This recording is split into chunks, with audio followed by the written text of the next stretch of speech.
Alright, so periodisation, alright, all it is about how you cycle your training, your recovery, and allowing yourself to adapt. That's all it is in a nutshell.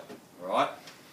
It's a continual cycle with your training. You start off with a goal in mind, and then you work backwards to where you are, and you develop a cycle so that you are continually adapting or getting physiological adaptations. Your aim is to ensure measured and manageable overload. Alright?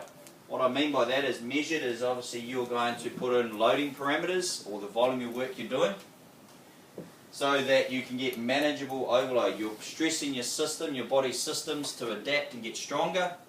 Alright? But at the same time you're not overtraining to the point where you get exhausted and you end up going backwards. How best to do this, okay, is all individualised. Alright, so it's all dependent on a lot of other things like your pre-existing fitness, your things that you do outside of school, the things that your sports that you're involved in. All these things come into play to have an impact on your periodisation. This here you would have seen in the article that you read. What you've got is a baseline fitness, which is your red line here. Okay. What happens is you've got your high to low intensity training. Alright, so you start off here quite high. This is one example. This is not a gold standard, but it's just to highlight to you the concepts of supercompensation, etc. You then train. This could be one training session, it could be a week of training sessions, it could be 4 weeks of training session. Okay? And then you slowly decrease the intensity, okay? And then you stop training. And you allow yourself some recovery. So this here is your recovery period from here to wherever you start training again. But generally about here, it should be here, and we'll talk about why in a second. In here you're recovering, your body's just getting back to your baseline fitness. Okay?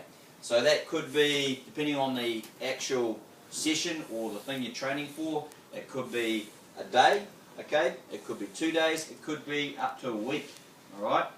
You get to your baseline fitness, and what happens is your body goes, well, I now need to get stronger because I'm expected to work at that level again.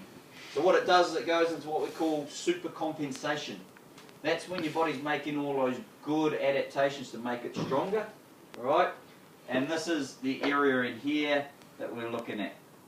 You get to the peak of that supercompensation, and if you don't do another session or another block or another macrocycle or mesocycle or microcycle, what happens is you start to get a detraining effect.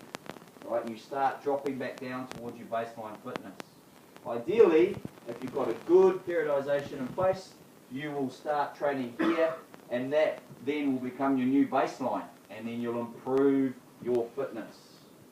So that's what you're looking for. That's the total aim. Detraining can happen, alright, pretty quickly.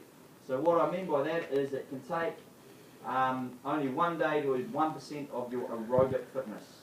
Alright, research has been done, and it's been proven that if you put an endurance athlete in bed for, and this is a complete bed rest of course, if you put him in bed for 3 weeks, he loses 1% of his aerobic fitness every single day. Alright, so essentially if you left it for 10 days, you're risking losing 10% of your fitness, right, if you don't train at the right time. So